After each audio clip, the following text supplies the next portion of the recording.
Kitabihil karim, a'udzubillahi minasyaitonir rajim. Walanabluwannakum bisyai'in minal khaufi wal ju' wa naqsi minal amwali wal anfusi wath thamarati wa basyiris sabirin. Wa qala Rasulullah sallallahu alaihi wasallam, as-sabru inda sidmatil ula. Wa qala aidan, isbiru hatta talqaw rabbakum fa innahu la ya'ti 'alaikum zamanun illa ba'dahu syarrun minhu. Ikhwani fillah rahimakumullah. Sahabat semua yang dirahmati Allah, selepas kita henti-hentinya mengucapkan syukur kepada Allah Subhanahu wa taala atas nikmat yang tak terukur, atas semua yang telah Allah anugerahkan kepada kita, termasuk adalah hidup kita sampai hari ini. Ini adalah nikmat yang sangat luar biasa yang terus harus kita syukuri dengan sebenar-benarnya bersyukur kepada Allah, dengan terus menjadikan diri ini bermanfaat untuk diri dan yang lainnya, dengan terus mengabdikan diri ini sepenuhnya hanya kepada Allah, dengan harapan semua pengabdian kita diterima menjadi amal soleh di sisi Allah, terkhusus kita masih di bulan haram, di bulan suci, di deretan bulan-bulan yang suci, di bulan Muharram tepatnya. Mudah-mudahan amal-amal kita yang soleh seperti yang disampaikan oleh Ibnu Katsir, bahwa di bulan-bulan ini yang beramal soleh dilipat gandakan. Dan mudah-mudahan dengan adanya kegiatan-kegiatan, kebaikan, amal soleh yang kita lakukan, termasuk di dalamnya kajian walaupun melalui Zoom, walaupun tidak bersama bertemu secara offline, ini juga bagian dari kita mengisi kebaikan, dan mudah-mudahan ini diterima menjadi amal soleh dan dilipat gandakan karena masih di bulan Muharram. Imani fillah rahimakumullah, kembali kita akan kajian berkaitan dengan dua kalimat yang sangat sering kita dengar, yaitu sabar dan yang kedua bahagia. Nah, kita balik ya, bahagia atau sabar. Jadi dua kalimat ini tentunya menjadi satu bagian yang tidak lepas dari diri kita, dari hidup kita. Bahagia adalah bagian yang menjadi tujuan dari hidupnya manusia di dunia ini. Karena Allah yang tentukan bagaimana ujian yang akan datang kepada kita, baik atau buruk. Maka bahagia itu bukan berarti tidak menerima keburukan. Bahagia itu tidak selamanya karena mendapatkan terus-terusan kebaikan. Karena tidak mungkin seseorang hidup diuji oleh Allah hanya dengan satu jenis. Allah sudah sampaikan di dalam surat Al-Anbiya ayat 35 bahwa kita akan diuji dengan dua hal. Kullu nafsin dha'iqatul maut, kata Allah, setiap napas jiwa akan mati. Namun sebelum mati, kata Allah, wa nabluukum bisyarri wal khair, kami akan mengujinya dengan keburukan dan kebaikan. Fitnatan, dan itu semuanya menjadi fitnah, ujian.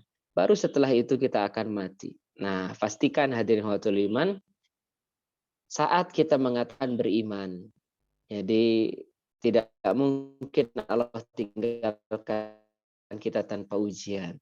Kita mengatakan kita beriman kepada Allah, beriman sebagaimana rukun iman, maka siap-siaplah diuji. Seperti yang Allah sampaikan dalam surat Al-Ankabut, ahasibana su'ayutraku ayyaqulu amanna wa hum la yuftanun. Apakah mereka mengira saat mereka mengatakan kami telah beriman, kemudian akan dibiarkan begitu saja tanpa diuji? Nah, pastikan prinsipnya hidup kita tidak mungkin tanpa ujian. Dan ujian ini tidak hanya satu, tidak mungkin satu. Itu mesti ada dua. Nah, bahkan yang dua ini menjadi salah satu bagian yang menjadi syarat kita mendapatkan surganya Allah Subhanahu wa taala. Nah, misalnya ya, berkaitan dengan ujian, ada dua, Allah sampaikan kalau buruk kebaikan. Selama apapun hanya ada dua ini. Kalau tidak baik, kalau tidak baik buruk. Saat baik bersyukurlah dan bersiap-siaplah karena akan mendapatkan ujian yang buruk. Saat yang buruk, bersabarlah dan tetaplah optimis karena kita akan menemukan kebaikan. Makanya Nabi kita Nabi Muhammad berpesan kepada kita para sahabat semuanya, ajaban li amril mu'mini. Sangat takjub urusan orang beriman itu. Lah kok bisa sampai takjub Nabi? Kata Nabi, amrahu lahu khair. Karena sesungguhnya semuanya beriman itu adalah baik. In asabatu syarra sakara fakana khairul lahu. Jika dia ditimpa kebaikan, dia akan bersyukur dan itu kebaikan baginya. Wa in asabathu dharra sabara fakana khairul lahu. Dan jika dia ditimpakan keburukan, dia bersabar, maka itu juga kebaikan baginya. Maka beruntunglah kita menjadi orang yang beriman karena setiap urusan kita, baik atau buruknya, itu asal buruk disabari, baik disyukuri, semuanya jadi kebaikan. Maka khusus berkaitan dengan sabar ini, kita angkat ayat-ayat hadis-hadis lebaran agar kita kemudian benar mengejar kebahagiaan. Ya, biar tidak keliru kebahagiaan. Karena bahagia bukan tidak mendapatkan ujian. Karena bahagia bukan berarti tidak menangis.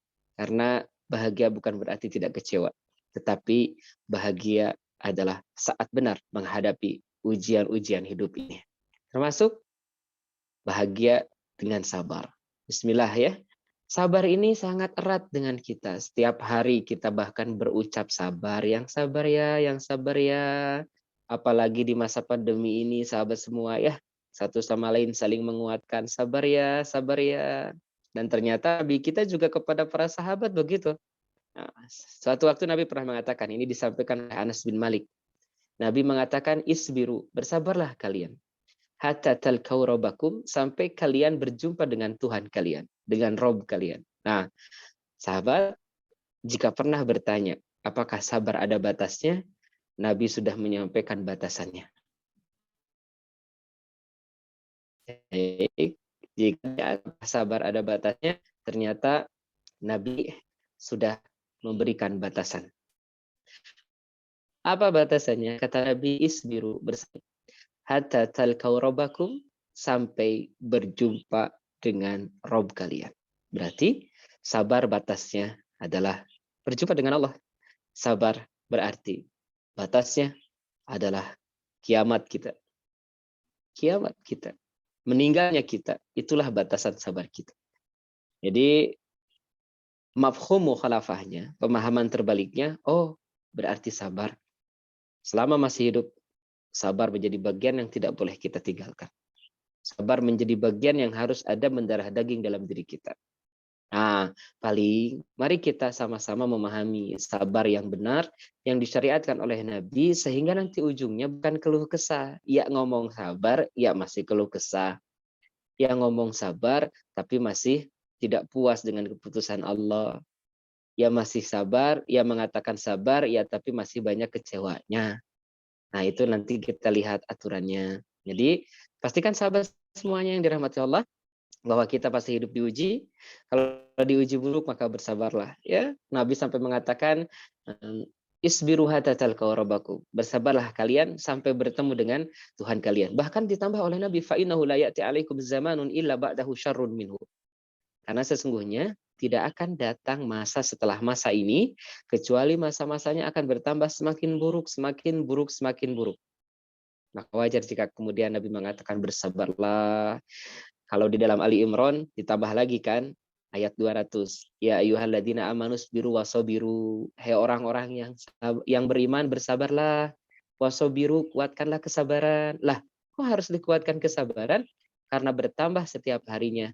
Hidup kita di dunia ini, ujiannya akan semakin berat, semakin buruk dunia ini. Maka biarkanlah dunia ini semakin buruk karena akan menemui kehancurannya. Maka biarkanlah tubuh kita juga menemui kehancurannya akan semakin buruk. Tapi jangan biarkan kesabaran kita ikut memburuk. Jangan biarkan kesyukuran kita ikut memburuk. Bismillah. Mudah-mudahan pertemuan ini menjadi salah satu dari sekian banyak ya motivasi, kekuatan, penambahan keimanan, sebagaimana pesan di Nabi ya.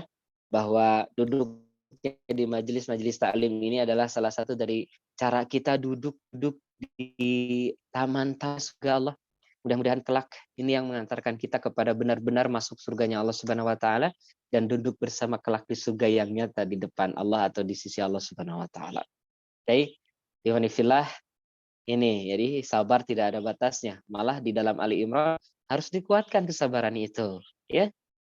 Nah, ternyata Imam Al-Ghazali membatasi, biar kita sabar itu bukan berarti tidak bergerak.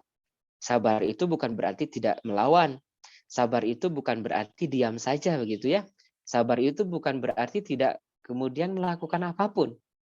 Nah, Imam Al-Ghazali mengatakan bahwa sabar itu ada di 3 tempat.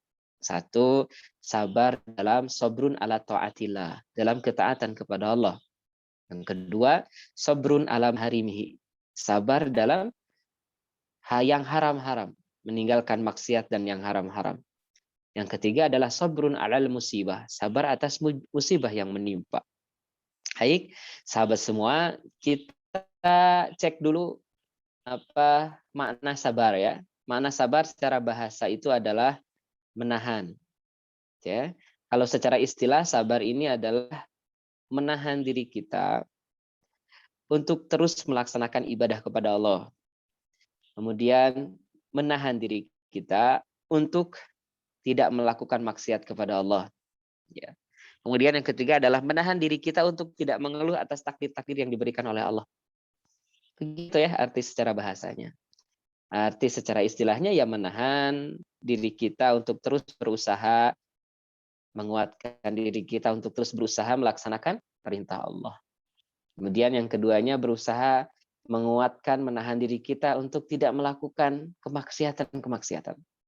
Dan yang ketiganya, berusaha kita agar terus bisa sabar dalam mendapatkan musibah, tidak mengeluh, dan hal-hal lainnya. Oke. Kemudian dibatasi kembali, biar tidak sulit apakah kita sudah menjadi orang yang sabar atau belum. Misalnya Ibnu Hajar Al-Asqalani membatasi sabar itu dengan rukun, dengan ciri.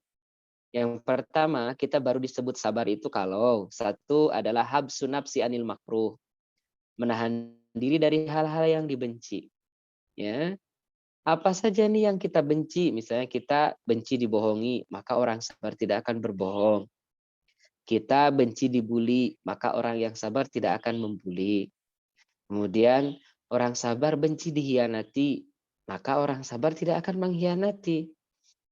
Kemudian apa nih yang dibenci oleh Allah? Maka orang sabar akan menahan dirinya dari hal-hal yang dibenci oleh Allah. Misalnya melakukan maksiat Allah benci, minum khamar dan hal-hal lainnya dibenci. Maka orang sabar akan menahan dirinya dari meminum khamar dan hal-hal yang dibenci oleh Allah lainnya. Ini jadi agar kita mudah ya memahami sabar belum nih kita. Maka yang pertama pastikan diri kita ini mampu menahan hal-hal yang kita benci untuk tidak dilakukan. Yang kedua adalah aqdul lisan anisyaqwa, menahan lisan dari mengeluh. Aqdul lisan anisyaqwa, menahan lidah kita dari mengeluh. Ikhwanifillah rahimakumullah, memang sifat dasar manusia itu diciptakan mengeluh ya. Surat Al-Ma'arij ayat 19. Innal insana khuliqa halu'a. Sesungguhnya manusia itu diciptakan mengeluh, dalam keluh kesah dan pelit. Kapan keluh kesahnya? Kapan pelitnya? Kalau sambung di ayat berikutnya ayat 20, idza masahu syarru jazua. Jika ditimpa keburukan jazua, mereka kemudian mengeluh. Maka orang sabar saat ditimpa keburukan bukan mengeluh. Oke. Kemudian saat pelitnya kapan? Pelit itu adalah wa idza masaul khair, jika diberikan kebaikan, dia pelit. Uang banyak, pekerjaan mudah, tubuh sehat, pelit. Disuruh sholat nggak mau, disuruh infak tidak mau. Nah ini nih orang-orang yang pelit. Memang dasarnya begitu. Tapi kata Allah, ilal musallin, kecuali orang-orang yang sholat. Orang yang sholat tidak akan begitu. Sholatnya akan mencegah dirinya dari fahsya dan munkar. Sholatnya akan mencegah dari mengeluh. Sholatnya akan mencegah dari pelit. Nah mudah-mudahan kita ya termasuk orang-orang yang sudah sabar, tidak mengeluh dengan lidah kita. Ustadz, saya sudah tidak mengeluh nih dengan lisan. Tapi saya ngeluhnya dengan ketikan. Nah, diketik terus ngeluhnya di status atau diketik terus ya mengeluh di media sosial manapun, maka ingat satu ayat dalam surat Yasin, al-yauma nakhtimu ala afwahihim wa tukallimuna aydihim wa tashhadu arjuluhum bima kanu yaksibun. Ada suatu hari sahabat di mana nanti mulut dikunci, tangan yang berbicara. Para ahli tafsir mengatakan ini hari kiamat, jelas. Namun sebagian ahli tafsir ada yang mengatakan ini hari ini, di saat handphone semuanya sudah dimiliki oleh manusia. Ini menjadi alat telekomunikasi yang canggih, ya. Smartphone namanya. Iya, memang phone-nya smart, tapi banyak manusia yang nggak smart. Contohnya tidak sabar saat saat menyampaikan ketikannya, keluhannya gitu. Kata Allah, ada masa di mana mulut dikunci, tangan berbicara. Mulutnya iya oke, dia tidak mengeluh, tapi tangannya ngeluh terus. Status-statusnya keluhan-keluhan terus. Maka ini juga sama. Bukan berarti mulut diam kemudian tangan mengeluh jadi dinilai tidak mengeluh. Nah, maka orang sabar adalah orang yang menahan lidahnya dari mengeluh. Ya. Yang ketiga, orang sabar itu adalah al-mukabadah fi tahamulihi. Orang yang tahu siap menanggung resiko. Ya. Misal, resikonya tuh kalau kerja capek, lelah, maka orang sabar akan bekerja. Karena dia tahu resikonya. Lelahnya itu lillah untuk Allah. Lelahnya akan dibalas surga oleh Allah. Sekalipun kemudian meninggal dalam pekerjaannya, asal niatkan karena Allah menafkahi keluarganya, meninggal syahid. Ya, maka ihwanifillah rahimakumullah, orang sabar itu senantiasa tahu resiko. Ini resiko pengajian. Udah jalan jauh, ngeluarin ongkos, ya, harus infak pula di masjid. Masya Allah. Udah mau ustaznya tidak menarik. Misal. Maka Masya Allah hadirin khawatul iman rahimakumullah, kita tahu tuh resiko-resiko itu. Maka orang sabar tetap berangkat pengajian. Kenapa? Tahu resikonya. Begitupun saat teman-teman nih yang ahwat, sahabat yang ahwat ya, misalnya resiko dari nyuci, tahu banget tuh resiko nyuci itu bagaimana. Capek pastinya. Efek berikutnya tangan kasar. Nah, orang sabar, wanita-wanita yang sabar tetap akan nyuci. Karena dia tahu resiko itu. Saat kita belajar, orang yang sabar akan belajar. Karena dia tahu resikonya. Resiko belajar itu lelah, capek, nggak paham, nggak mengerti. Tapi orang sabar tetap melaksanakannya karena dia tahu resikonya. Berikutnya, bahwa orang sabar ini tahu banget dengan resiko. Dia tahu resiko kalau tahajud itu ngantuk. Maka dia akan bangun untuk tahajud. Dia tahu resikonya ngantuk. Maka dia akan cari kopi supaya tidak ngantuk. Dan hal-hal lain yang bisa dia lakukan. Begitu. Berikutnya yang keempat, ini yang terakhir yang disebutkan oleh Imam Ibnu Hajar al-Asqalani tentang apa? Tentang sabar, ya. Bahwa sabar ini adalah antidharul faraj. Apa itu? Menunggu pertolongan. Menunggu pertolongan hanya dari Allah. Pastikan kita sudah banyak melihat contoh-contoh dalam Al-Qur'an. Bagaimana kesabaran-kesabaran orang-orang soleh yang disebutkan dalam Al-Quran. Bagaimana kesabaran para nabi dalam Al-Quran. Dan tidak ada contoh yang paling baik kecuali dari Nabi. Dan Nabi kita, Nabi Muhammad adalah uswatun hasanah. Nabi Ibrahim adalah uswatun hasanah. Nabi Ibrahim itu disebutkan ala Ibrahim, keluarga Ibrahim. Ala Muhammad, keluarga Nabi Muhammad. Ini menunjukkan bagaimana keluarga bukan hanya Nabi Muhammad dan Nabi Ibrahim saja yang menjadi contohnya. Tapi juga keluarganya pun. Maka mari kita saksikan bagaimana benar-benar sabarnya Siti Hajar. Siti Hajar ini teman-teman benar sabar. Dia menahan diri dari apa-apa yang dia benci. Dia benar-benar tidak mengeluh dengan mulutnya. Dia serius melaksanakan perintah dari Allah. Ditinggalkan oleh suaminya. Karena Allah. Dia diam di sana bersama anaknya. Tahu resikonya. Akan kelaparan. Tidak ada makanan. Tapi dia sadar juga dibersamai oleh Allah. Maka datanglah pertolongan Allah. Nah, itu sebagai contoh saja ya. Baik, ikhwani fillah rahimakumullah, sungguh sangat luar biasa. Begitulah sabar, sudah sangat banyak sekali dalam Al-Qur'an. Sebenarnya kita tinggal praktekkan saja kan ya. Nah, baik sekarang kita coba melihat lagi setelah kita mengetahui makna sabar, mengetahui berkaitan dengan rukun sabar, begitu juga dengan hal-hal lain tadi yang disebutkan berkaitan dengan sabar, maka kita garis bawahi satu kalimat dari Allah di dalam surat Al-Baqarah ya 155 156. Ini sangat populer tentunya bagi kita karena ada dua kalimat yang populer di situ. Yang pertama adalah mudah-mudahan nih ya, yang pertama adalah wabasyiri sobirin. Berikanlah kabar gembira bagi orang yang sabar. Nah, berikanlah kabar gembira bagi orang yang sabar. Ini mungkin nggak terlalu populer. Yang paling populernya adalah siapa sih orang sabar itu gitu. Di ayat 16-nya Allah sampaikan alladzina idza asabathum musibatun qalu inna lillahi wa inna ilaihi rajiun. Orang sabar itu tidak ada kalimat yang terucap dari dirinya saat dia mendapatkan musibah kecuali hanya satu kalimatnya inna lillahi wa inna ilaihi rajiun. Ya, ini disebut oleh para ulama istirja. Meyakini bahwa kita ini milik Allah dan akan kembali kepada Allah. Walaupun di sini ada dua susunan kata yang berbeda. Innalillahi, sesungguhnya kita milik Allah, ini juga harus kita pertajam. Kita ini milik Allah. Orang yang bahagia dengan sabar itu adalah orang yang sangat paham benar bahwa dia milik Allah.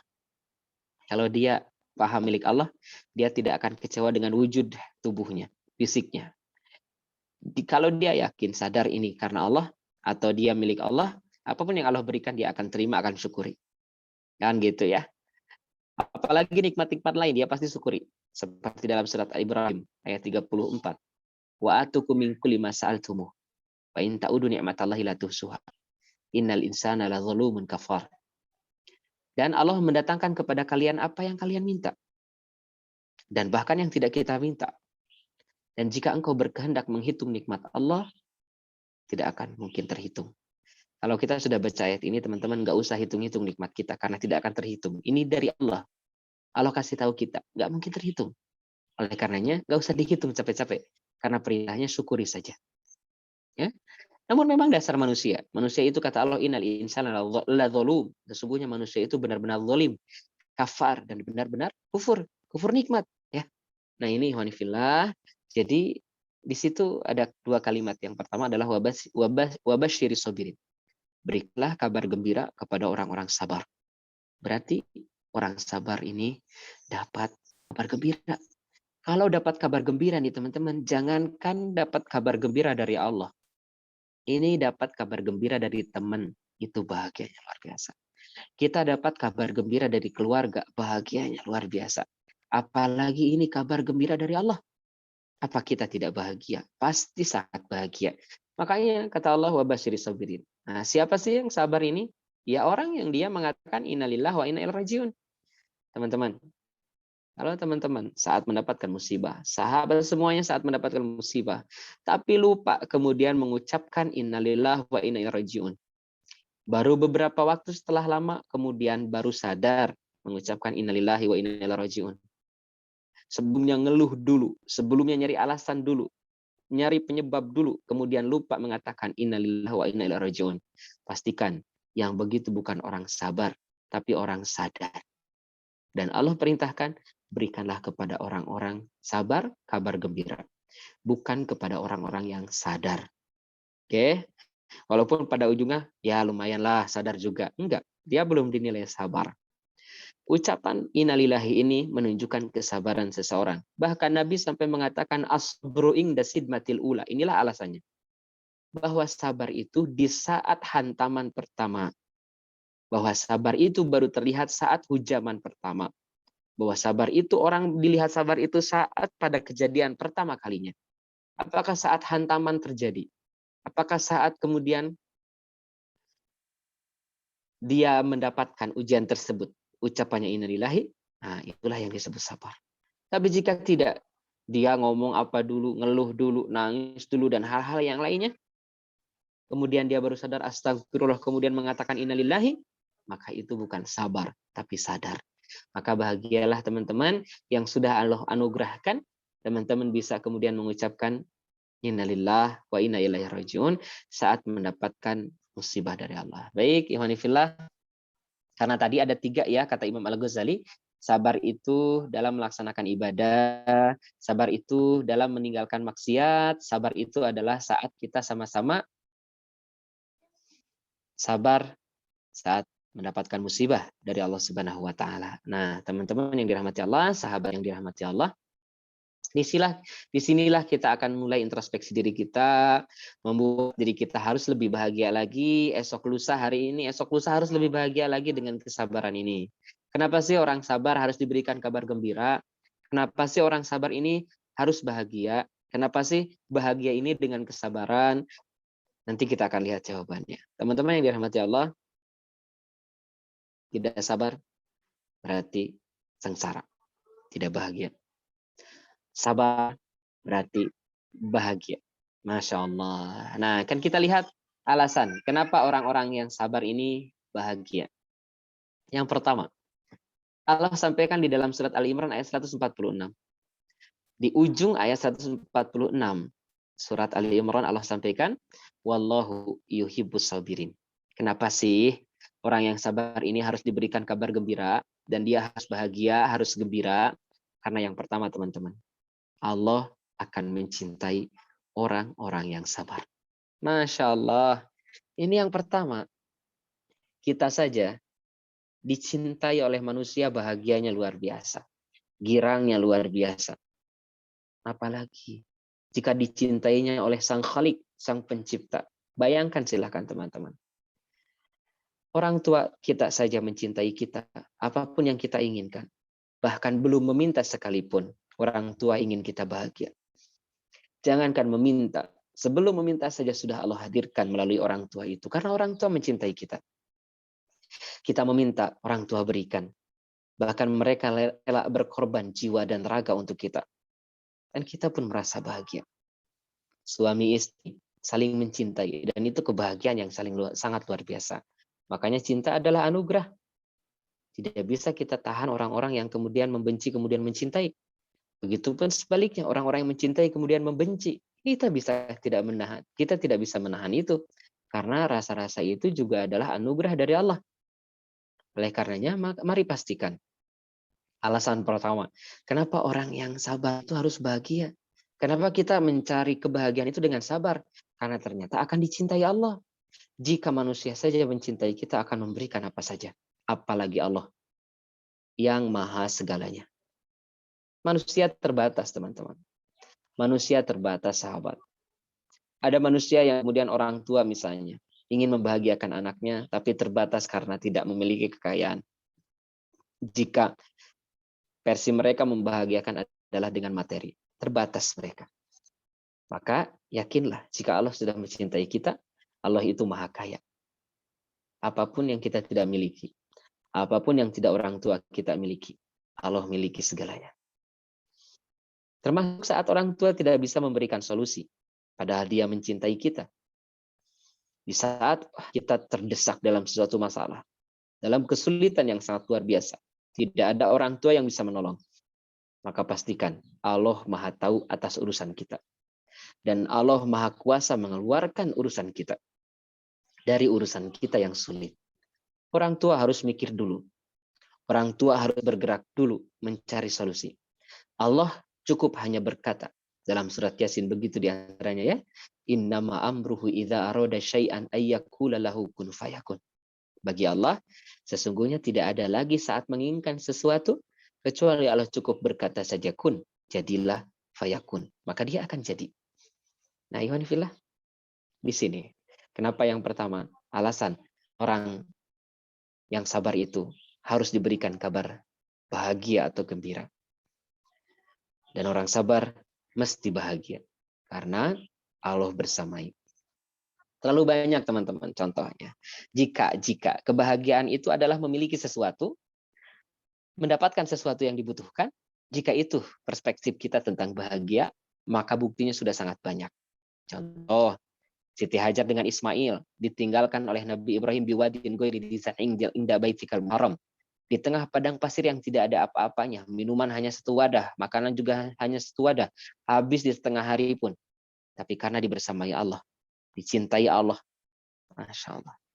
Kalau Allah sudah mencintai, Seperti bagaimana Nabi Ibrahim dicintai oleh Allah menjadi Khalilullah, kekasihnya Allah. Apapun yang diperintahkan oleh Allah, Nabi Ibrahim selalu melaksanakan. Di usianya Thamanun, saat usianya 80 tahun. Apa yang disampaikan oleh Allah? Wa idibtala Ibrahim. Allah menguji Nabi Ibrahim. Apa yang dilakukan Nabi Ibrahim? Fa'atamahunna. Nabi Ibrahim itu jika diperintahkan langsung melaksanakan. Salah. Ini makanya tadi teman-teman ya, sabar itu kan saat taat kepada Allah, meninggalkan maksiat, dan sabar saat mendapatkan musibah. Begitulah Nabi Ibrahim. Dia sabar saat melaksanakan perintah Allah. Dia sabar langsung melaksanakan. Jadi di kalimatnya tadi fa'atammahunna gitu ya. Nabi Ibrahim itu kalau diperintahkan langsung fa'atammahunna, langsung menyempurnakan perintah dari Allah itu. Makanya kan saat usianya 80 diperintahkan Allah hitan. Dan itu Masya Allah, Nabi Ibrahim tidak bertanya dulu sama Allah, langsung melaksanakan perintah itu. Mengambil kudum, mengambil kampak, kemudian hitan sendirian. Masya Allah, padahal menurut ahli tafsir teman-teman, Allah akan memberitahu kepada Nabi Ibrahim dengan alat apa harus, mohon maaf, memotong alat kelaminnya. Tapi Masya Allah, Nabi Ibrahim itu mendengar langsung dilaksanakan. Begitu juga saat memotong anaknya. Nabi Ibrahim tidak protes. Nabi Ibrahim tidak bertanya, ya Allah, kenapa engkau perintahkan saya melalui mimpi ini untuk menyembah anakku ya Allah? Padahal anak ini adalah anugerah darimu ya Allah. Inilah anakku yang aku tunggu-tunggu sejak lama. Sampai istriku Sarah mengizinkan aku menikah lagi. Inilah Ismail, anak dari Siti Hajar yang aku tunggu-tunggu ya Allah. Tapi kenapa engkau setelah anak ini dewasa, remaja, harus saya sembelih ya Allah? Nabi Ibrahim tidak bertanya. Nabi Ibrahim hanya mengatakan, Sami'na, aku mendengar ya Allah, wa ata'na, dan aku taat kepadamu ya Allah. Ya Allah, malu banget ya. Kita yang kadang kala sami'na wa asaina, kita mendengar tapi kita kemudian maksiat. Kita mendengar tapi lagi-lagi kita tidak taat. Kita mendengar tapi pura-pura tidak mendengar. Kita mendengar tapi tidak langsung melaksanakan, Masya Allah. Maka wajar jika Nabi Ibrahim menjadi contoh keluarga yang bahagia. Nabi Ibrahim bahagia. Dan lihat endingnya. Mereka sangat bahagia, luar biasa. Dicintai oleh Allah. Nah ini. Kalau sudah dicintai Allah, semua masalahnya Allah berikan jalan keluar. Termasuk saat dilemparkan ke dalam api. Api pun bardan. Api pun menjadi dingin. Inilah. Kalau sudah dicintai oleh Allah, apapun Allah berikan. Nabi Ibrahim ingin anak, Allah berikan. Anaknya ingin soleh, doanya sangat populer, Robbi habli minas solihin, Allah berikan. Semua anak-anaknya soleh. Kemudian, Robbi ja'al hadzal balada amina, di dalam ayat lain Nabi Ibrahim berdoa, ya Allah jadikan negeri ini aman, karena dia dicintai oleh Allah. Allah jadikan negeri yang dimaksud Mekah menjadi negeri yang aman. Inilah, ihwanifillah, alasan kenapa orang sabar harus diberikan kabar gembira. Dan inilah alasan supaya kita tidak salah mengejar kebahagiaan. Yaitu kita harus bahagia dengan sabar. Pastikan diri kita setiap berubah hari semakin bersabar. Pastikan berubah tahun, semangat hijriah adalah semangat kita semakin bersabar. Oke, bersabar itu tadi semakin banyak menahan hal yang kita benci, semakin tidak banyak bahkan jadi tidak ada mengeluh dengan mulut kita, semakin sadar kita semakin semangat dalam beribadah, bekerja kita semakin semangat, karena kita tahu resiko itu lelah, orang sabar akan tetap bekerja. Pokoknya kita sadar betul tentang resiko apa yang diperintahkan Allah, kita laksanakan. Dan ujungnya kita baru tawakal, menunggu pertolongan hanya dari Allah. Ini yang pertama ya, sahabat semua. Jadi kenapa sih orang sabar itu harus bahagia? Karena dibersamai Allah. Ini sangat biasa. Kalau mohon maaf dicintai oleh Allah. Kalau sudah dicintai oleh Allah, maka masuk nomor 2. Apa itu? Dibersamai Allah. Kenapa sih orang bahagia itu, orang sabar itu harus dikasih kabar gembira? Karena orang yang sabar ini dibersamai Allah. Dan ini resiko dari dicintai. Kalau orang sudah mencintai, dia akan membersamai. Ya, bukankah sahabat semua yang mencintai seseorang kemudian menikah, akad, janji satu sama lain, maka di situ kemudian kita saling membersamai satu sama lain. Walaupun mungkin LDR-an, walaupun jauhan, tapi doa tetap membersamai.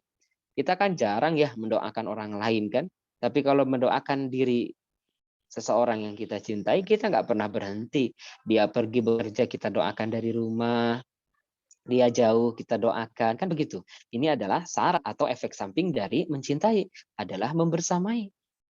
Maka hadirin, jika Allah yang sudah membersamai, sudah, apapun akan diberikan. Allah sudah mencintai kita, maka resikonya kita akan dibersamai Allah. Ya, surat Al-Baqarah. Kalau tadi Ali Imran 146, ini Al-Baqarah 153. Ya ayyuhalladzina amanu ista'inu bis-sabri was-shalah innallaha ma'as sabirin. Wahai orang-orang yang beriman, minta tolonglah engkau dengan sabar dan salat. Innallaha ma'as sabirin. Karena sesungguhnya Allah bersama orang-orang yang sabar. Masya Allah. Allah bersama orang-orang yang sabar. Contohnya sudah sangat banyak. Kita balik-balik, kita ulang-ulang saja contohnya Siti Hajar ya. Siti Hajar ini orang sabar, maka dicintai Allah. Nabi Ibrahimnya dicintai Allah, Siti Hajarnya pun dicintai Allah. Maka resiko dari dicintai Allah itu adalah dibersamai. Hidup hanya berdua. Di tengah padang pasir yang tidak ada apa-apa. Pohon pun tidak ada, air pun tidak ada, apalagi makanan. Manusia pun di situ tidak ada. Hanya berdua saja. Tapi karena Allah membersamai, Siti Hajar siap. Kata Siti Hajar, innallaha la yudayyi'uni. Jika ini karena Allah, maka aku siap. Karena siapapun yang ditinggalkan karena Allah, Allah pasti membersamainya. Ya Allah, banyak manusia yang lupa. Saat ditinggalkan, Allah tetap membersamai. Contoh ya, kalau ada seseorang itu ditinggalkan meninggal, ya Allah, gimana saya? Gitu. Padahal Allah tetap bersamainya. Orang yang meninggal tidak bisa memberikan apapun kepada dia sebenarnya saat hidup pun. Tidak bisa memberikan oksigen, tidak bisa memudahkan kecuali itu juga izin Allah, tidak bisa memberikan harta kecuali juga itu izin Allah. Maka saat ditinggalkan olehnya, ya sudah, itu memang sudah ajalnya. Surat Al-A'raf ayat 34 kan, likulli ummatin ajal fa idza jaa ajaluhum la yasta'khiruna sa'atan wa la yastaqdimun. Kalau ajal seseorang sudah datang tidak bisa diakhirkan, tidak bisa dipercepat. Inilah yang namanya bahagia, teman-teman. Kenapa orang sabar bahagia? Ya begitu bahagianya. Dia sadar benar bahwa dia tidak tergantung kepada manusia. Dia sadar benar Allah Maha Kuasa. Kalau sudah dibersamai Allah, dia sadar benar Allah Maha Kuasa. Allah Maha Menolong. Wa manasru ila min indillahil azizil hamid. Tidak ada pertolongan kecuali hanya dari Allah. Ala inna nasrallahi qarib. Sesungguhnya pertolongan Allah itu sangat dekat. Manusia mengatakan ingin menjaga 24 jam. Itu bohong. Karena manusia tidak bisa menjaga 24 jam. Dia pasti akan ngantuk walaupun tidak tertidur. Apakah kita akan menitipkan diri kita kepada orang yang ngantuk bahkan tidur? Tentunya tidak. Maka kita titipkan diri kita kan kepada Allah. Maka saat tidur pun kita bismillahirrahmanirrahim. Menyadarkan diri kita kepada Allah. Bangun tidur pun yang disebutkan pertama kali, alhamdulillah, penyebutan nama Allah. Keluar dari rumah pun kita mengatakan Allah, bismillahirrahmanirrahim. Maka pastikan hadirin wa iman. Inilah kenapa orang sabar itu harus diberikan kabar gembira. Kabar bahagia. Karena orang sabar layak bahagia. Orang sabar itu tidak akan berkata begini, ya Allah gimana nanti anak-anak kami. Saya meninggal bagaimana anak. Bukan tentang rezekinya. Kalaupun mau demikian, apa yang akan disembah anak boleh kita pikirkan. Tapi kemudian jangan juga habis-habisan memikirkan anak, kita lupa memikirkan diri sendiri. Sampai kita lupa berjuang untuk kehidupan kita kelak di akhirat. Kita habis-habisan harta untuk anak kita cari, tapi kita tidak infak sedekah, sehingga kita kembali kemudian meninggal kepada Allah, kembali kepada Allah, meninggal dikuburkan. Kita ingin balik lagi ke dunia untuk mensukan harta kita. Sayang, penyesalannya sudah ada di dalam kubur. Baik, ikhwan fillah, ini alasan kedua. Kenapa sih orang sabar itu harus bahagia? Kenapa kata Allah, berikanlah kabar gembira kepada orang-orang yang sabar. Karena orang yang sabar dibersamai Allah. Masya Allah, sahabat. Allah itu paling mudah memberikan jalan atas apapun masalah. Nabi Musa dalam surat Asy-Syu'ara ayat 61, 62, saat dikejar oleh pasukan Firaun, di depannya sudah tidak ada lagi jalan kecuali Laut Merah. Di belakangnya pasukan Firaun yang siap membabi buta menghancurkan pasukannya Nabi Musa sudah terdesak, sudah sangat darurat, sudah sangat goncang ketakutan. Tapi lihatlah Nabi Musa berkata, Inna ma'iya Rabbi. Sesungguhnya Allah bersamaku. Masya Allah. Sesungguhnya Allah bersamaku. Maka pastikan teman-teman, kenapa tadi ucapan orang sabar itu innalillahi? Karena kita milik Allah. Berarti hakikatnya kita dibersamai oleh Allah. Pastikan diri kita pun sadar benar dengan ini. Manusia mungkin tidak bisa apa-apa, tapi Allah Maha Kuasa. Manusia mungkin tidak akan memberikan ide pertolongan, tapi Allah Maha Penolong. Manusia mungkin tidak akan melindungi, tapi Allah Maha Pelindung bagi orang-orang beriman. Bismillah. Mantapkan jiwa, mantapkan diri untuk semakin bersabar. Yang ketiga, kenapa sih orang sabar ini harus dikasih kabar gembira, kabar bahagia, sampai ujungnya dia itu akan berbahagia, orang sabar itu? Karena sahabat semua, orang sabar itu, Masya Allah, pahalanya tanpa batas, pahalanya tanpa hisab. Allah sampaikan dalam surat Az-Zumar ayat 10. Di ujung ayat Az-Zumar ayat 10, Allah sampaikan, innama yuwaffas sabiruna ajrahum bighairi hisab. Sesungguhnya tidak ada lagi. Sesungguhnya tidak ada lagi pahala bagi orang-orang sabar. Kecuali bighairi hisab, tanpa batasan. Baik sahabat. Baca Quran satu hurufnya 10. Salat berjamaah 27. Infak 700 kali lipat. Tapi sabar tidak ada batasnya. Karena orang yang baca Quran perlu kesabaran. Karena orang sholat berjamaah perlu kesabaran. Karena orang infak sedekah perlu sabar. Mengeluarkan uangnya dari dompetnya. Mengetik transferan di handphonenya. Untuk mengirimkan sedekah atas nama wakaf ataupun sedekah infak zakat. Itu pun perlu kesabaran. Maka memang baca Quran satu hurufnya 10. Tapi sabar membaca Al-Qurannya, pahalanya tanpa batas. Memang berjamaah ke masjid itu 27 derajat. Tapi sabar melaksanakan sholatnya, pahalanya tanpa batas. Memang infak itu dikali lipat gandakan sampai 700 kali lipat. Tapi sabar dalam melaksanakan infaknya itu tanpa batas pahalanya. Inilah hadirin. Kalau pahala sudah tanpa batas, alasan apa lagi kita tidak bahagia? Maka pastikan, ikhwanifillah, ini 3 alasan kenapa kita harus bahagia. Maka kita mari rubah diri kita. Hijriah ini saya kira momentum yang tepat ya. Tahun baru ini 1443 Hijriah ini momentum terhebat, terbaik untuk kita berubah menjadi orang yang semakin sabar lagi. Semakin sabar lagi. Malu, usia semakin bertambah, tapi sabar masih level bawah. Setiap bertambah usia, pastikan level sabar kita semakin naik. Terus bersabar. Maka pastikan jangan tinggalkan satu doa yang paling banyak diucapkan oleh Rasulullah SAW. Ummu Salamah pernah ditanya oleh sahabat, kemudian menyampaikan bahwa doa yang paling sering diucapkan oleh Nabi adalah ya muqallibal qulub tsabit qalbi ala dinika. Sahabat, jika sabar itu terkait dengan hati yang menggerakkan otak dan tubuh kita. Jika baik diri kita, mohon maaf, jika baik hati kita, baiklah seluruh panca indera kita. Jika baik hati kita, maka baiklah seluruh jasad kita. Maka pastikan kita minta kepada Allah, ya muqallibal qulub, ya Allah yang membulak-balikan hati ini. Sabit qalbi ala dinika. Tetapkanlah hatiku dalam agamamu.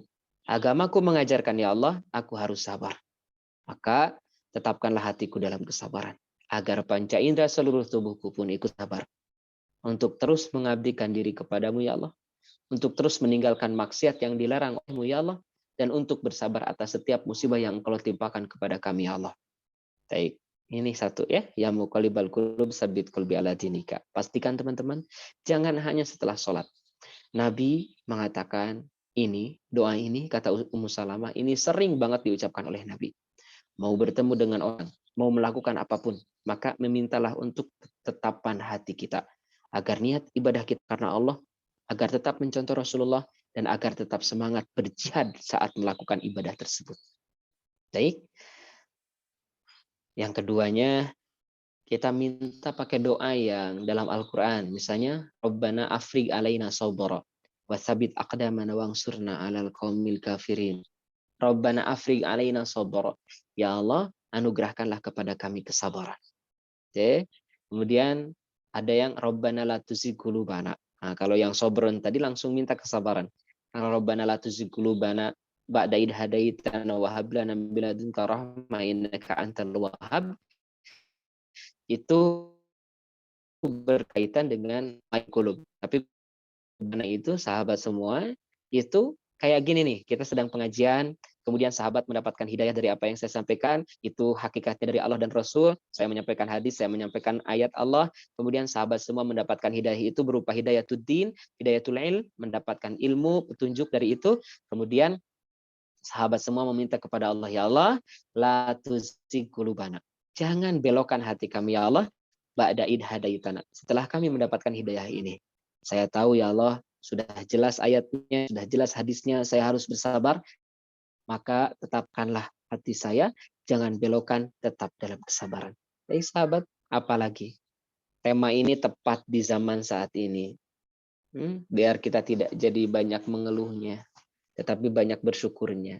Contoh nih ya sahabat, pandemi ini sudah 1,5 tahun lebih. Terus kita mengeluh atas ekonomi. Terus kita mengeluh atas apapun. Terus apakah kita lupa tahun-tahun sebelumnya yang tidak ada pandemi? Apakah kita kemudian akan melupakan nikmat-nikmat Allah yang Allah berikan sebelum-sebelumnya? Tentu tidak. Maka tetaplah bersyukur dan pastikan tetaplah bersabar. Bukan berarti diam. Oke? Bukan berarti diam, tapi sabar itu melaksanakan perintah Allah semuanya. Walaupun saat pandemi, tetaplah laksanakan ibadah sesuai perintah Allah.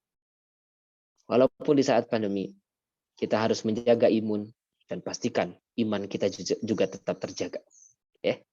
Karena Masya Allah, sahabat semua, orang sabar itu tahu benar bahwa innalillahi, sesungguhnya kita milik Allah. Kalau sesungguhnya kita milik Allah, orang sabar itu tahu benar bahwa urusan penyakit pun Allah hadirkan, itu terserah Allah. Dan penyembuhan pun siapa yang sembuh itu terserah Allah. Ada yang ujungnya sembuh, ada yang ujungnya kemudian meninggal, dan itu pun Allah tetapkan. Jadi di masa pandemi seperti ini yakinkan, ya, kata Allah dalam surat At-Taghabun ayat 11 ya, ma'asaba min musibatin illa biidznillah. Tidaklah ada satupun musibah yang menimpa kita illa biidznillah, kecuali itu semuanya izin Allah. Wa may yu'min billahi yahdi. Seseorang beriman bahwa iman yahdi qalbah, hatinya akan mendapatkan hidayah. Oke, jika kita kemudian pada akhirnya saat mendapatkan itu tidak sadar itu dari Allah, pasti akan goncang hati, tidak tenang hati, tidak sahar. Oke, inilah sahabat bahwa lantas kiranya di zaman ini atau di masa ini kita perkuat kesabaran, tapi sekali lagi mohon maaf, bukan diam. Laksanakan perintah Allah. Jauhi maksiat. Oke, dan tetap sabar saat mendapatkan musibah. Apa buktinya? Innalillah wa inna ilaihi rajiun. Jangan mengeluh. Nah, sahabat, Ustaz tidak mudah. Makanya tidak mudah karena jaminannya surga. Allah uji kita dengan keburukan, kemelaratan, penyakit, kesengsaraan, sebagaimana Allah sebutkan dalam surat Al-Baqarah ayat 214. Karena Allah ingin tahu siapa yang benar-benar serius saat mendapatkan musibah itu untuk beribadah kepada Allah. Dan saat mendapatkan ujian yang berat-berat tadi itu, apakah Allah ingin tahu siapakah di antara kita yang kemudian pada akhirnya bersungguh-sungguh meninggalkan maksiat. Dan Allah pun ingin tahu siapa nih yang sebenar-benarnya, yang benar-benar saat mendapatkan musibah itu, dia benar mengucapkan apapun yang harus diucapkannya, yaitu innalillahi wa inna ilaihi rajiun. Maka di dalam surat Ali Imran ayat 142 Allah sampaikan, am hasibtum an tadkhulul jannah. Apakah kalian sudah mengira akan masuk surga? Walama ya'lamillahu alladziina jahadu minkum wa ya'lamas sabirin. Padahal Allah belum tahu di antara kalian siapa yang berjihad, dan Allah belum tahu di antara kalian siapa yang bersabar. Masya Allah hadirin, ujian-ujian yang Allah hadirkan agar Allah tahu apakah kita akan bersabar atau tidak. Maka pastikan bismillah kita akan berusaha menjadi orang-orang yang bersabar. Jadikan hakikat hijriah ini, bertambahnya tahun ini, menjadi sarana kita berubah menjadi semakin bersabar lagi. Nabi hijrah nggak mungkin sampai ke Madinah kalau tidak sabar. Meninggalkan pekerjaan di Mekah, meninggalkan harta kekayaan di Mekah, meninggalkan keluarga di Mekah. Nabi sampai bersabar ke Madinah. Apakah tidak mudah? Pastinya sulit. Kita tidak harus pindah sahabat, ya, kita tidak harus pindah tempat. Cukup merubah sifat, cukup merubah keimanan yang kemarin lemah sekarang menjadi kuat. Mudah-mudahan semangat Nabi hijrah meninggalkan keluarga, semangat Nabi hijrah pertama kali datang yang dibangun masjid. Begitulah orang sabar, ya. Orang sabar itu pindah kepada tempat yang lebih baik lagi. Pindah yang pertama dibangunnya adalah masjid, sehingga tidak ada perjalanan yang paling baik kecuali dari masjid ke masjid. Ikhwani fillah, sahabat yang dirahmati Allah. Inilah kenapa bahagia dengan sabar. Karena Allah yang menjanjikan. Dan Allah tidak pernah mengingkari janjinya. Manusia banyak yang berjanji akan membahagiakan. Tapi lagi-lagi kita menyaksikan manusia mengecewakan. Tambah mengecewakan. Dan kembali mengecewakan. Tapi Masya Allah, Allah sampai hari ini, sampai detik ini, silahkan renungi oleh sahabat semua. Tidak ada satupun janji Allah yang tidak ditepati. Kata Allah, siapa saja yang berdoa Allah jawab, Allah sudah tepati. Kata Allah, siapa saja yang bersyukur Allah akan tambah benar adanya. Ya, siapa saja yang menolong orang lain Allah akan tolong. Iya, sampai hari ini kita menyadari semua itu. Maka mudah-mudahan Allah perkuat kita nih, rahimakumullah, menjadi pribadi-pribadi yang sabar. Baik, ini Masya Allah sahabat semua yang di rumah, yang sedang aktivitas mendengarkan kajian ini, semoga semakin bertambah kesabarannya, dimudahkan segala urusannya, pastinya di saat pandemi seperti ini, semoga Allah kuatkan iman dan imun, sehingga masih bisa bermanfaat untuk ikhwatul iman semuanya. Tuhan agar banyak sharingnya, ini saya cukupkan kajian ini sebagai bahan untuk sharing kita di hari ini. Masih panjang waktu kita sampai 10:30. Mohon maaf 11:30. Mari kita manfaatkan waktu yang terbatas ini untuk saling berbagi satu sama lain terkait dengan tema ini, atau mungkin bisa keluar dari tema ini. Untuk sementara, kami kembalikan kepada pembawa acara. Aku qouli hadza astaghfirullah li wa lakum. Wassalamualaikum warahmatullahi wabarakatuh. Waalaikumsalam warahmatullahi wabarakatuh. Silakan kepada para jamaah yang ingin bertanya bisa langsung melalui chat di kolom komentar. Ini sudah ada pertanyaan Pak Ustadz, langsung dibacakan saja ya. Mangga. Marah yang dibolehkan itu seperti apa Pak Ustadz supaya jatuhnya tidak berdosa atau tidak termasuk golongan orang tidak sabar? Marah yang dibolehkan. Baik, Masya Allah. Ikhwani fillah rahimakumullah. Sejatinya marah yang dibolehkan itu tidak ada ya. Jadi tidak ada marah yang dibolehkan. Lah, kok tidak ada? Ya, tidak ada. Jadi yang pertama, kalau marah ini kemudian jadi dibolehkan, maka Nabi menyalahi sabdanya. La tagdob, la tagdob, la tagdob. Jangan marah, jangan marah, jangan marah. Di hadis lain, ini biasanya hafalan hadis anak-anak TK atau SD, la tagdob walakal jannah. Jangan marah bagimu surga. Oke. Nah, sebenarnya Nabi tidak pernah marah. Dan posisi Nabi ini saat menghadapi musuh Islam, kemudian menyerang mereka, tidak dengan kemarahan. Pastikan saya kasih contohnya. Nabi itu paling pandai mengendalikan hawa nafsunya. Adapun saat berperang, Jika tidak ada rasa amarah yang datang dalam diri kita, kita tidak akan pernah bisa kemudian berperang. Maka secara umum, marah itu dilarang. Tapi bedakan dengan melaksanakan perintah dari Allah. Maka Nabi kita, Nabi Muhammad SAW sangat tegas, ya, sangat tegas disebutkan di dalam Al-Quran itu sangat keras. Nabi itu terhadap musuh-musuh Islam. Asyidda al-far. Nabi itu keras terhadap orang-orang kafir. Tapi bukan marah. Ya.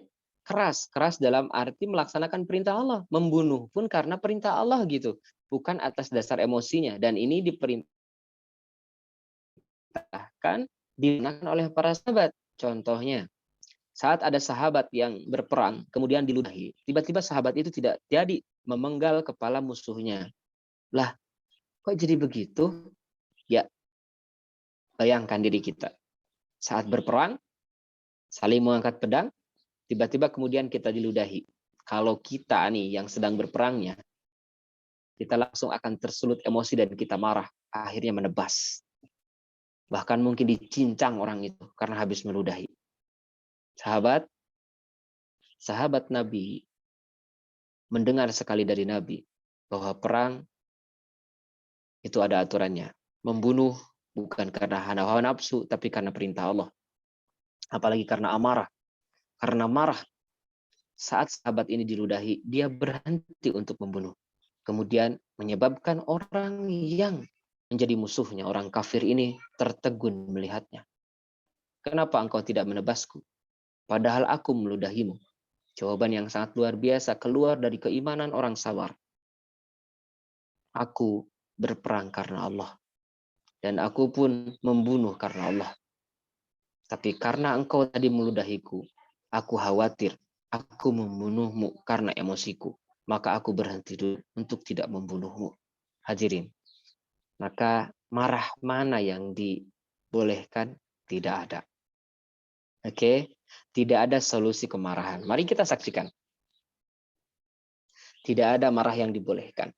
Saat istri atau sebaliknya suami, apa yang kita lakukan? Maka jika istri kemudian yang bermasalah, Nabi itu menasihati. Tentunya dengan nasihat yang sangat baik, disebutnya mau'idhah hasanah dalam Al-Quran. Kemudian, kalau dengan nasihat yang baik tidak bisa, maka Nabi kemudian meninggalkannya. Meninggalkan itu tempat tidurnya, pisah ranjang kalau kita.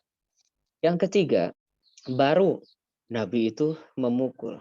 Dan lihatlah hadirin, memukul ini pun ada aturannya. Memukul tidak kepada wajah, tetapi adalah memukul mendidik ke bagian tubuh dan bagian bawah tubuh. Ini pun bukan marah, tetapi perintah dari Allah. Nah, apalagi jika orang tua kepada anak. Allah sampaikan dalam surat At-Taghabun ayat 14. Ya ayyuhalladzina amanu inna min azwajikum wa auladikum aduwwan lakum fahdharuhum wa in ta'fu wa tasfahu wa taghfiru fa innallaha ghafurur rahim. Hai orang beriman, sesungguhnya istri dan anak kalian akan menjadi musuh kalian. Maka siap-siaplah. Satu, kata Allah, maafkanlah mereka. Kalau mereka salah, bukan memarahinya. Yang kedua, wataspahu, rangkulah, dekati mereka, sentuh mereka, nasihati mereka. Mungkin dimaafkan tidak cukup, mereka butuh sentuhan. Yang terakhir, watagfiru, ampuni. Jangan bahas-bahas kesalahannya. Dalam ayat lain, hadirin wa iman, ciri orang bertakwa itu adalah dalam surat Ali Imran ayat 133-134 adalah orang yang mampu al-kadhiminal ghaidha wal afina aninas. Mampu menahan amarah, berarti tidak ada marah. Ya, mampu menahan amarah wal afina aninas dan memaafkan. Karena memang amarah tidak akan jadi kalau kita memaafkan. Maka pastikan ikhwani fillah rahimakumullah, marah yang mana yang dibolehkan? Tidak ada marah yang dibolehkan. Tapi bukan berarti diam. Kita tetap bangunkan. Jika anak susah bangun, tapi tidak dengan kemarahan, tapi dengan strategi yang diajarkan, dengan strategi yang kemudian cepat untuk anak ini. Nabi sampai mengatakan disirami air, mohon maaf, diciprati air itu adalah salah satu dari solusi, sekian banyak solusi dari membangunkan. Kemudian sejarah-sejarah dalam Al-Quran itu mengisyaratkan bahwa tidak hanya 1 detik kemudian anak berubah. Tidak 1 menit anak berubah, 1 jam anak berubah, 1 tahun anak berubah. Bahkan Nabi Yakub punya anak 10 yang tidak saleh, 11, 12 semua anaknya, yang 10 mereka tidak saleh. Ternyata butuh 40 tahun Nabi Yakub untuk melihat anak-anaknya menjadi saleh. Baik, ikhwanifillah. Jadi pastikan bismillah, tidak ada marah yang diperbolehkan. Jadi pastikan kita tetap sabar mengikuti perintah Allah. Jadi apapun yang kita lakukan, mengikuti perintahnya. Walaupun mungkin akan dianggap itu marah juga. Bukan. Meninggalkan istri saat istri bermasalah itu bukan kemarahan. Tetapi perintah Allah sebagai bentuk pendidikan. Oke, itu yang pertama. Ada lagi silakan.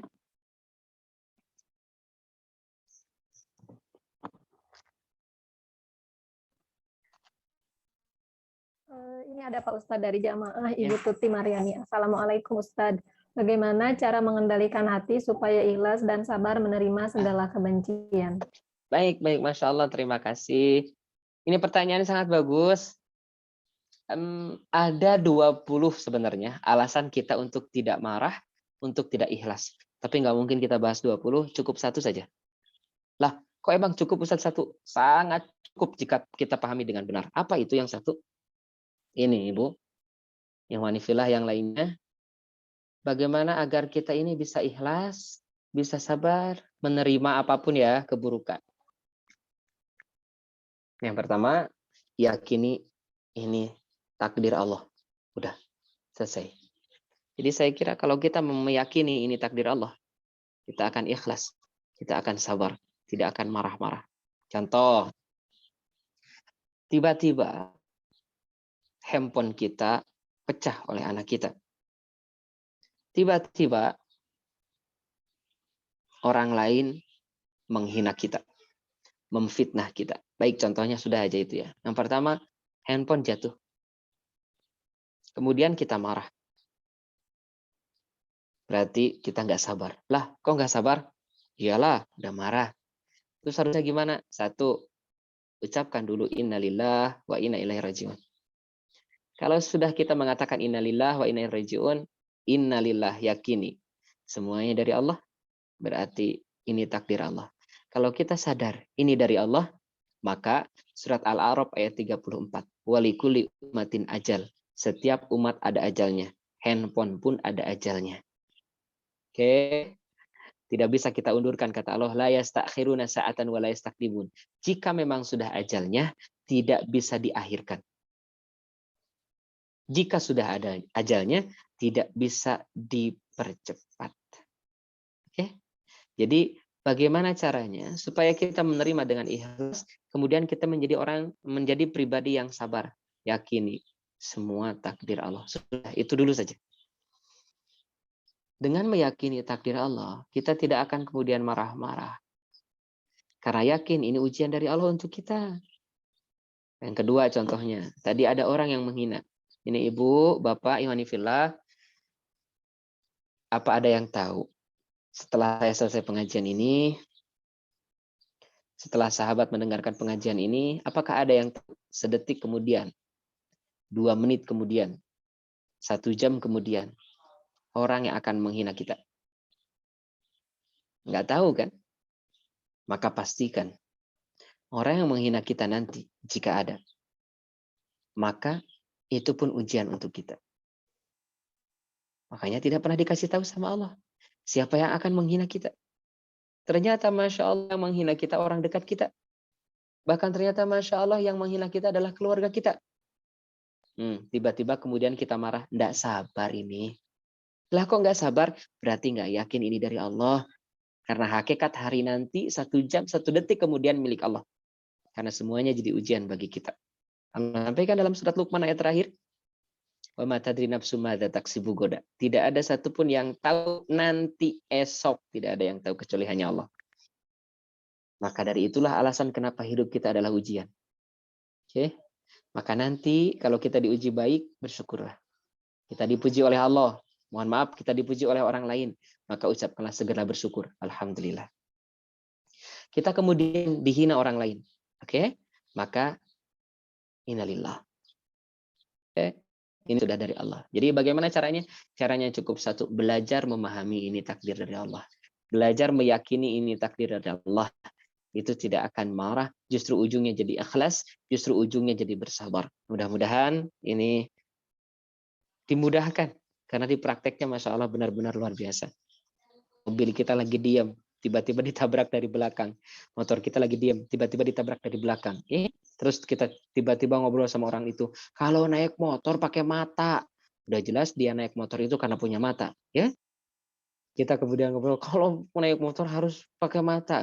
Insya Allah, matanya di mana sih? Udah jelas matanya di situ, nggak pernah kemana-mana. Oke, mudah-mudahan ini semakin memudahkan kita. Ada lagi silakan.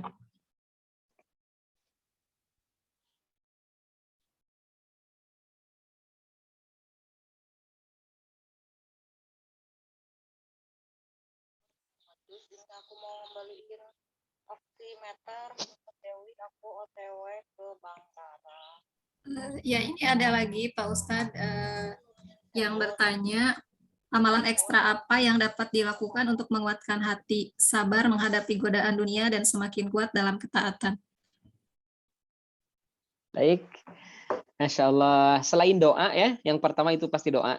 Manusia ini disebut sombong kalau tidak berdoa. Maka kekuatan kita terletak di doa ini yang pertama. Allah sampaikan dalam surat Al-Mu'minun, mohon maaf, Al-Mu'min atau Ghafir, ayat 60. Wa qala rabbukum ud'uni astajib lakum. Berdoalah kalian, aku akan mengijabah. Kita lemah. Kita tidak punya daya dan kekuatan. Makanya kita ucapkan la haula wala quwata illa billah. Jangan lupa berdoa di setiap apapun kesempatan, apalagi di waktu-waktu yang diijabah oleh Allah. Perkuat doa kita. Yang mana doanya? Yang tadi.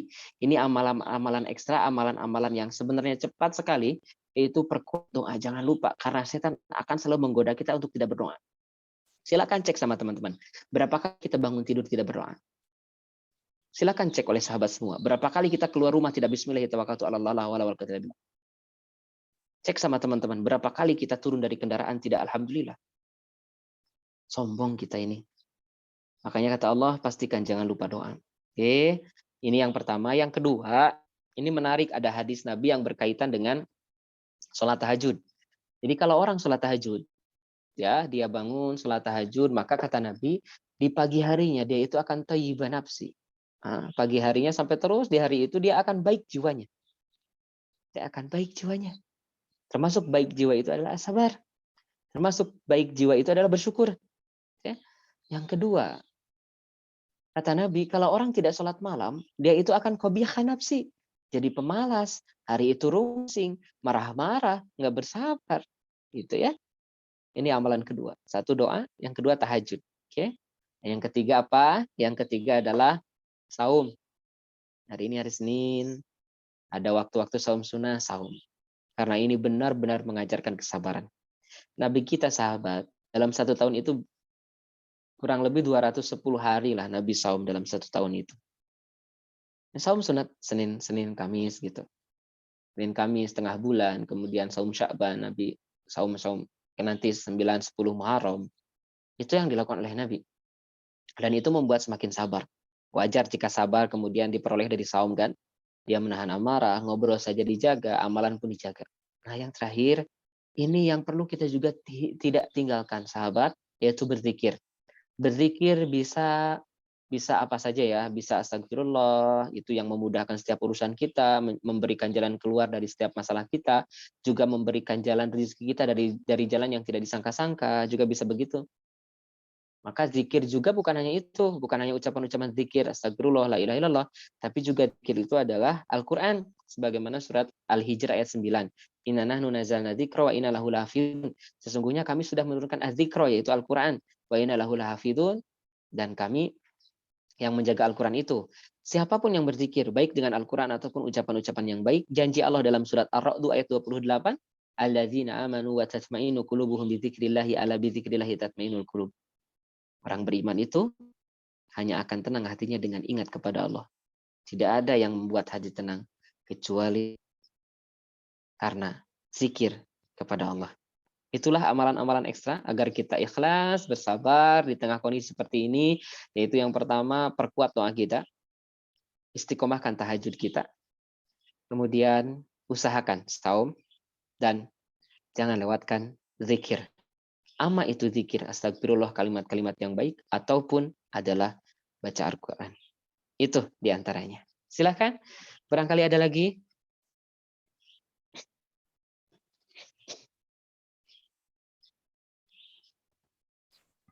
Ya, silakan kepada para jamaah. Mungkin yang lainnya barangkali ada yang mau bertanya lagi, mangga silakan.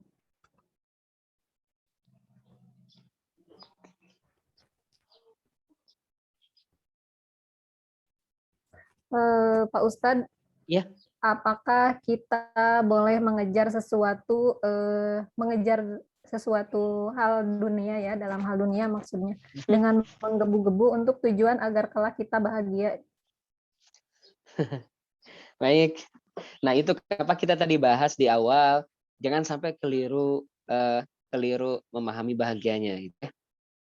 Orang cukup bahagia itu kata Nabi kalau di pagi hari dia bangun sehat, kemudian saat bangun dia merasa aman, dan di hari itu dia bisa makan. Cukup segitu. Ya, cukup segitu. Dan itu bikin orang bahagia setiap harinya. Ya, adapun selebihnya, dia ingin punya mobil, dia ingin punya motor, dia ingin punya apa gitu ya, maka itu yang melelahkan karena itu hanya aksesoris. Tapi iwanifillah, kita coba ambil pelajaran dari apa yang disampaikan oleh Imam Hasan Al-Basri kepada muridnya. Suatu waktu, muridnya Imam Hasan Al-Basri ini melihat burung. Ada 2 ekor burung, yang satu burung bisa terbang, yang satu burung ini tidak bisa terbang karena sayapnya patah. Kemudian terlihat oleh muridnya Imam Hasan Al-Basri ini, burung yang satunya terbang, bawa makanan, kemudian diberikanlah kepada burung yang tidak bisa terbang. Dari situ, muridnya Imam Hasan Al-Basri kemudian sangat tertegun dan ingat pelajaran dari gurunya bahwa wa ma min dabatin fil ardi illa Allahi rizquha. Surat ayat ke-6. Dan tidaklah satupun binatang melata di muka bumi ini kecuali dijaminkan rezekinya oleh Allah. Setelah dia sadar ayat itu dan melihat kejadian burung tadi, datanglah kepada gurunya. Wahai guru, mulai hari ini saya tidak akan ikhtiar habis-habisan untuk dunia saya.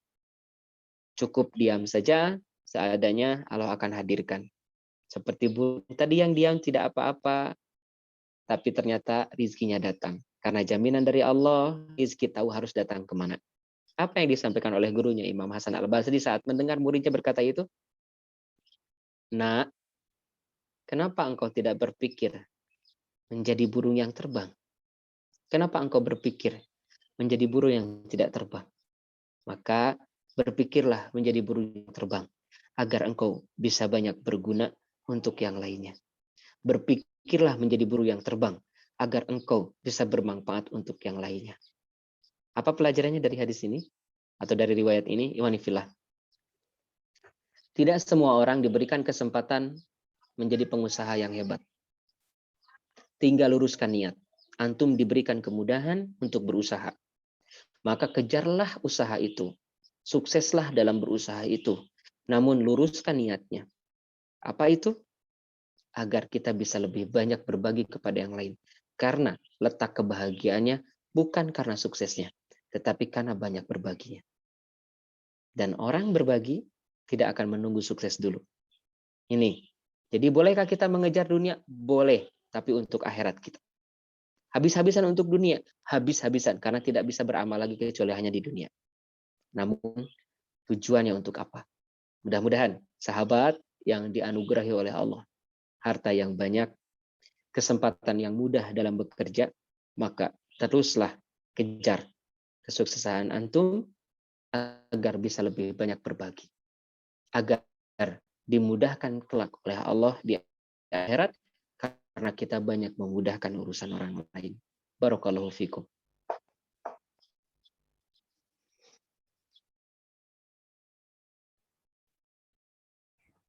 Jazakallah pada Pak Ustadz. Silakan barangkali kepada jamaah ada yang mau bertanya lagi, silakan, masih ada waktu sekitar 5 menit lagi.